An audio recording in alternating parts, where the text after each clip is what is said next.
So, with a lot of Linux people, a lot of us like to use different operating systems and virtual machines.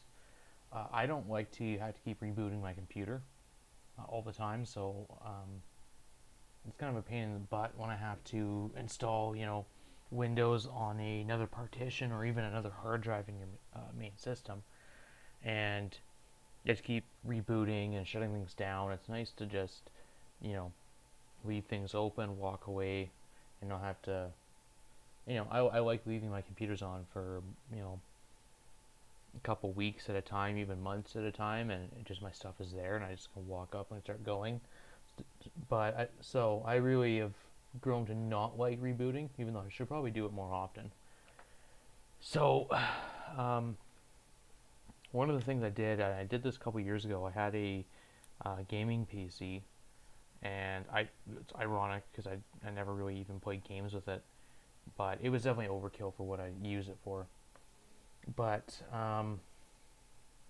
yeah, I had two SSDs. I had a Windows 10 on one and Ubuntu on the other SSD. And what I would do is I would run them inside of a virtual machine. So I'm using KVM normally. And what I could do is I would, if I needed to use uh, the Windows install, I would just boot it up inside the virtual machine, and I could keep it running in the background, or I could close it and not have to reboot my computer all the time. So,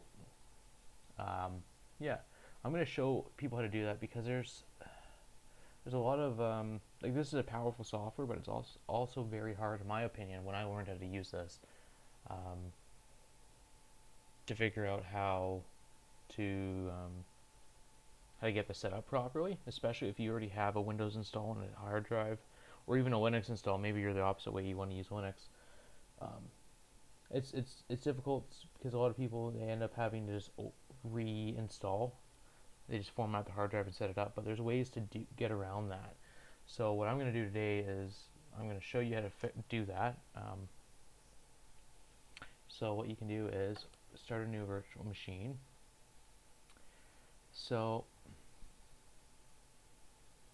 you can import your local ISO image or CD-ROM, and there's different ways. You can go import existing disk image, you go forward, and it'll tell you browse the storage path. Now what you can do is you can go browse, and you can go and browse local, and you can find your hard drive. Like I have a hard drive connected over here, but then it wants, the way it's set up, it wants to find like a file, like some sort of file, which is how people normally boot it up. So that's not what we're going to do this time.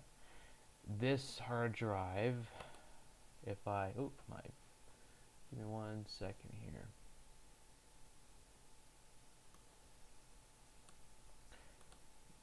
I can go, and then you can type a df command. So this hard drive right here, this SDB1, is the hard drive that I have connected, that 500 gigabyte hard drive. This actually has Windows 98 installed on this hard drive. Ironic, but it was from a different video I made. And that name here minus the whatever number on the end is what you want. So /dev/SDB. So let's go cancel.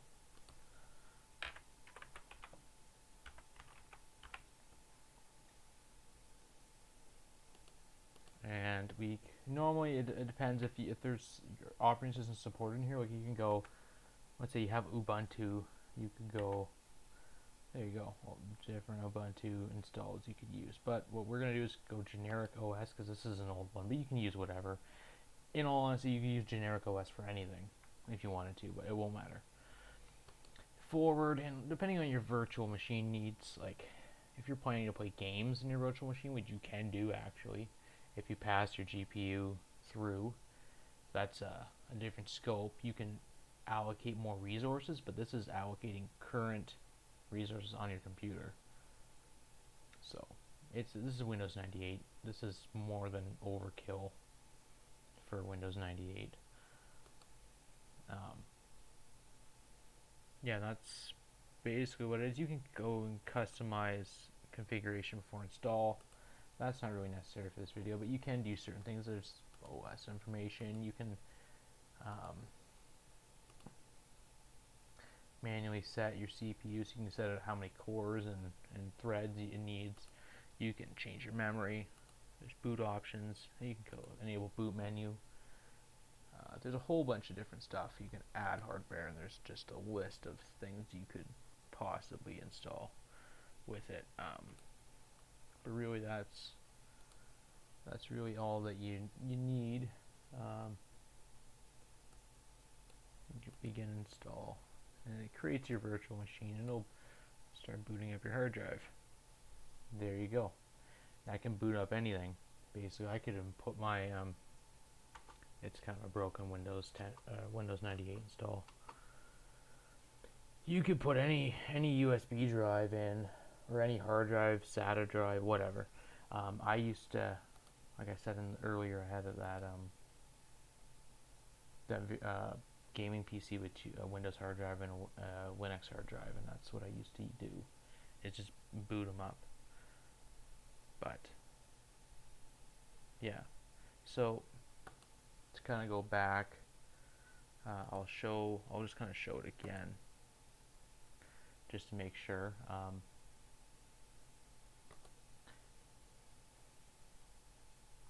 Because you do want to make sure you boot up the right hard drive, but that's a good way of making sure that your install doesn't, to reinstall your operating system. So you can figure out what device is here, your 500 gigabyte, and yeah, you could theoretically partition your hard drive and do the same thing. It would show up, but anyway, I just figured that might be handy for some people. Sorry about a little bit too much of a prattle at the beginning of the video, but anyway, that's all I have for now.